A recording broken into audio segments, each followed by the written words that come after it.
Hello friends, ಅಮ್ಮನ ಅಡುಗೆ ಮನೆ ಚಾನಲ್ಗೆ ಸ್ವಾಗತ. ಎಲ್ಲರೂ ಹೇಗಿದ್ದೀರಾ? ನಾನಂತೂ ಸಖತ್ತಾಗಿದ್ದೀನಿ, ನೀವು ಕೂಡ ಹಾಗೆ ಇದ್ದೀರಾ ಅಂತ ಅನ್ಕೋತೀನಿ.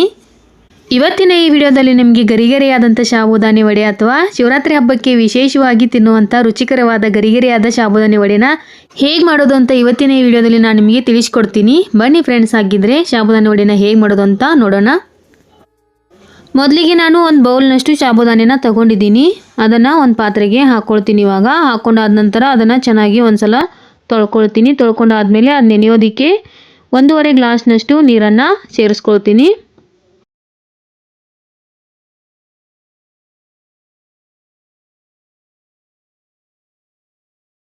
ನೀರನ್ನ ಹಾಕ್ಕೊಂಡಿದ್ದಾದ್ಮೇಲೆ ಇದರ ಮೇಲೆ ಮುಚ್ಚಳನ ಮುಚ್ಚಿ ರಾತ್ರಿ ನೆನೆಯೋದಕ್ಕೆ ಹಾಗೆ ಬಿಡಬೇಕಾಗತ್ತೆ. ಸಾಬುದಾನ ವಡೆ ಮಾಡಲಿಕ್ಕೆ ಯಾವ್ಯಾವ ಸಾಮಗ್ರಿಗಳು ಬೇಕಾಗುತ್ತೆ ಅಂತ ನೋಡೋಣ. ಮೊದಲಿಗೆ 1 ಕಪ್ಪಷ್ಟು ಶೇಂಗಾ ಪುಡಿನ ತೊಗೊಂಡಿದ್ದೀನಿ. ಅದಾದಮೇಲೆ 2 ಬೇಯಿಸಿರೋ ಆಲೂಗಡ್ಡೆನ ತೊಗೊಂಡಿದ್ದೀನಿ. ಸ್ವಲ್ಪ ಕರಿಬೇವನ್ನು ತೊಗೊಂಡಿದ್ದೀನಿ. ಹಸಿ ಕೊತ್ತಂಬರಿನ ತೊಗೊಂಡಿದ್ದೀನಿ. ಅರ್ಧ ಸ್ಪೂನಷ್ಟು ಜೀರಿಗೆ ತೊಗೊಂಡಿದ್ದೀನಿ. 4 ರಿಂದ 5 ಹಸಿಮೆಣಸಿನಕಾಯಿ, ಸ್ವಲ್ಪ ಉಪ್ಪನ್ನು ತೊಗೊಂಡಿದ್ದೀನಿ. ಇದನ್ನೆಲ್ಲ ಇವಾಗ ಮಿಕ್ಸಿಗೆ ಹಾಕ್ಕೊಂಡು ರುಬ್ಕೊಂಡು ಬರ್ತೀನಿ. ಮಿಕ್ಸಿ ಜಾರ್ನಲ್ಲಿ ಒಂದು 4 ಹಸಿಮೆಣಸಿಕಾಯಿಗಳನ್ನ ಹಾಕ್ಕೊಂಡಿದ್ದೀನಿ. ಅದ್ರ ಜೊತೆಗೇ ಸ್ವಲ್ಪ ಕರಿಬೇವನ್ನು ಹಾಕ್ಕೊಳ್ತಾ ಇದ್ದೀನಿ. ಅದಾದಮೇಲೆ ಸ್ವಲ್ಪ ಹಸಿ ಕೊತ್ತಂಬರಿನ ಹಾಕ್ಕೊಂಡು ರುಬ್ಕೊಂಡು ಬರ್ತೀನಿ. ರುಬ್ಕೊಂಡಿದ್ದಾದ ನಂತರ ಅದನ್ನೊಂದು ಬೌಲಿಗೆ ಹಾಕ್ಕೊಂಡಿದ್ದೀನಿ. ರಾತ್ರಿ ನೆನೆಸಿಟ್ಟಿದ್ದಂಥ ಸಾಬುದಾನಿನ ಇವಾಗ ಒಂದು ಪಾತ್ರೆಗೆ ಹಾಕ್ಕೊಳ್ತೀನಿ. ಹಾಕ್ಕೊಂಡಿದ್ದಾದಮೇಲೆ ಮೊದಲಿಗೆ ನಾವು ರುಬ್ಕೊಂಡಿದ್ದಂಥ ಹಸಿಮೆಣಸಿಕಾಯಿ ಕೊತ್ತಂಬರಿ ಪೇಸ್ಟನ್ನು ಅದರೊಳಗಡೆ ಹಾಕ್ಕೊಳ್ತಾ ಇದ್ದೀನಿ. ಅದಾದಮೇಲೆ 1 ಕಪ್ಪಷ್ಟು ಶೇಂಗಾ ಪುಡಿನ ಹಾಕ್ಕೊಳ್ತಾ ಇದ್ದೀನಿ. ಅರ್ಧ ಸ್ಪೂನಷ್ಟು ಜೀರಿಗೆನೂ ಕೂಡ ಹಾಕ್ಕೊಳ್ತಾ ಇದ್ದೀನಿ. ಬೇಯಿಸಿ ಇಟ್ಕೊಂಡಿದ್ದಂಥ ಆಲೂಗಡ್ಡೆನ ನಾನಿವಾಗ ಗ್ರೇಟ್ ಮಾಡಿ ಹಾಕ್ಕೊಳ್ತೀನಿ. ನೀವು ಕೈಯಿಂದ ಕೂಡ ಒಡೆದು ಹಾಕ್ಕೊಳ್ಬೋದು, ಇಲ್ಲಾಂದರೆ ಸ್ಮ್ಯಾಶರಿಂದ ಸ್ಮ್ಯಾಶ್ ಕೂಡ ಮಾಡಿ ಹಾಕ್ಕೊಳ್ಬೋದು. ನಾನು ಗ್ರೇಟ್ ಮಾಡಿ 2 ಆಲೂಗಡ್ಡೆನ ಅದರೊಳಗಡೆ ಹಾಕ್ಕೊಂಡಿದ್ದೀನಿ. ರುಚಿಗೆ ತಕ್ಕಷ್ಟು ಉಪ್ಪನ್ನು ಕೂಡ ಸೇರಿಸ್ಕೊಳ್ತಾ ಇದ್ದೀನಿ.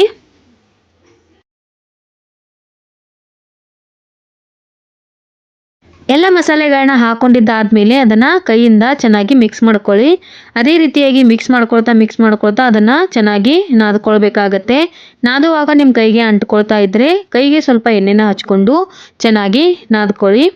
ನೋಡಿ, ನಾನಿವಾಗ ಅದನ್ನು ನಾದಿ ರೆಡಿ ಮಾಡಿ ಇಟ್ಕೊಂಡಿದ್ದೀನಿ. ಇದನ್ನಿವಾಗ ಕೈಗಳಿಂದ ಸ್ವಲ್ಪನೇ ತಗೊಂಡು ವಡೆಗಳನ್ನ ಮಾಡಿ ಜೋಡಿಸ್ಕೊಂಡು ಇಟ್ಕೊಳ್ತೀನಿ. ನೋಡಿ, ಈ ರೀತಿಯಾಗಿ ಮಾಡ್ಕೋಬೇಕಾಗತ್ತೆ.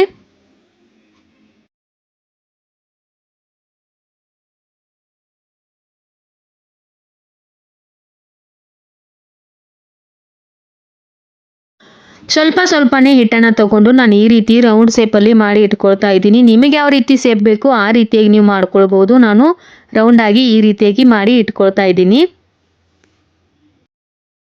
ಎಲ್ಲ ವಡೆಗಳನ್ನು ಮಾಡಿಬಿಟ್ಟು ತಟ್ಟೆಲಿ ಜೋಡಿಸಿ ಇಟ್ಕೊಂಡಿದ್ದೀನಿ. ಇದನ್ನ ಇವಾಗ ಕರಿಯೋದಕ್ಕೆ ನಾವು ಎಣ್ಣೆನ ಹಾಕ್ಕೊಳ್ಬೇಕಾಗತ್ತೆ. ನಾನಿವಾಗ ಅದಕ್ಕೆ ರೆಡಿ ಮಾಡ್ಕೊಳ್ತೀನಿ. ನೋಡಿ, ಇವಾಗ ಸ್ಟವ್ ಮೇಲೆ ಒಂದು ಕಡೆನ ಇಟ್ಕೊಂಡಿದ್ದೀನಿ. ಅದಕ್ಕೆ ಇವಾಗ ಕರಿಯೋದಕ್ಕೆ ಎಷ್ಟು ಬೇಕಾಗುತ್ತೋ ಅಷ್ಟು ಎಣ್ಣೆನ ಹಾಕ್ಕೊಂಡ್ಬಿಟ್ಟು ಅದನ್ನು ಬಿಸಿ ಆಗೋದಕ್ಕೆ ಬಿಡ್ತೀನಿ. ಇವಾಗ ಬಿಸಿಯಾಗಿದೆ ನೋಡಿ. ಅದಕ್ಕೆ ನಾವು ಮಾಡಿ ಇಟ್ಕೊಂಡಿದ್ದಂಥ ವಡೆಗಳನ್ನ ಒಂದೊಂದಾಗಿ ಅದರೊಳಗಡೆ ಬಿಡ್ತೀನಿ. ನಿಧಾನವಾಗಿ ಒಂದೊಂದೇ ವಡೆಗಳನ್ನ ಎಣ್ಣೆ ಒಳಗಡೆ ಹಾಕ್ಕೊಳ್ತಾ ಇದ್ದೀನಿ. ನಾನು 4 ವಡೆಗಳನ್ನ ಹಾಕ್ಕೊಳ್ತೀನಿ. ಕರಿಯೋದಕ್ಕೆ ಸ್ವಲ್ಪ ಈಸಿ ಆಗುತ್ತೆ. ವಡೆಗಳನ್ನ ತಿರುಗಬೇಕಾದ್ರೆ ಸೌಟಿಂದ ನಮಗೆ ತಿರುಗೋದಕ್ಕೆ ಜಾಗ ಬೇಕಾಗುತ್ತೆ. ಅದಕ್ಕೋಸ್ಕರ ನಾನು 4 ವಡೆಗಳನ್ನ ಹಾಕ್ಕೊಂಡಿದ್ದೀನಿ. ವಡೆಗಳನ್ನ ಹಾಕ್ಕೊಂಡಿದ್ದಾದ್ಮೇಲೆ ತಕ್ಷಣ ತಿರುಗಕ್ಕೆ ಹೋಗಬೇಡಿ, ಕೆಳಗಡೆ ಅಂಟ್ಕೊಂಡಿರುತ್ತೆ. ಅದಕ್ಕೋಸ್ಕರ 1 ನಿಮಿಷದ ನಂತರ ಅದನ್ನು ನಿಧಾನವಾಗಿ ಈ ರೀತಿಯಾಗಿ ಸೌಟಿಂದ ತಿರುವಿ.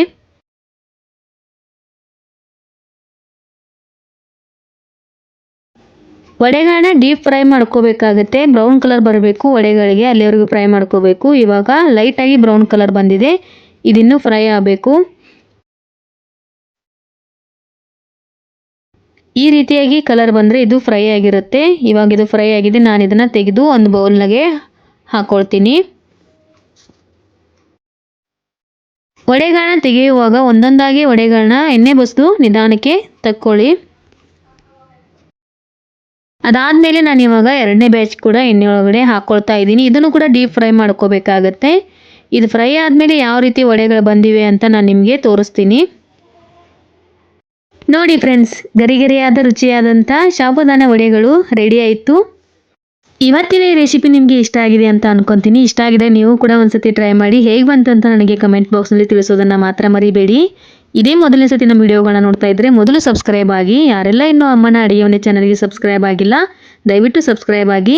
ಇವತ್ತಿನ ಈ ವಿಡಿಯೋ ನಿಮಗೆ ಇಷ್ಟ ಆಗಿದೆ ಅಂತ ಅನ್ಕೊಂತೀನಿ. ಇಷ್ಟ ಆಗಿದ್ರೆ ಲೈಕ್ ಮಾಡಿ, ಶೇರ್ ಮಾಡಿ, ಕಮೆಂಟ್ ಮಾಡಿ. ಇದೇ ರೀತಿ ನಮ್ಮ ಚಾನಲ್ಗೆ ಸಪೋರ್ಟ್ ಮಾಡ್ತಾ ಇರಿ. Thanks for watching.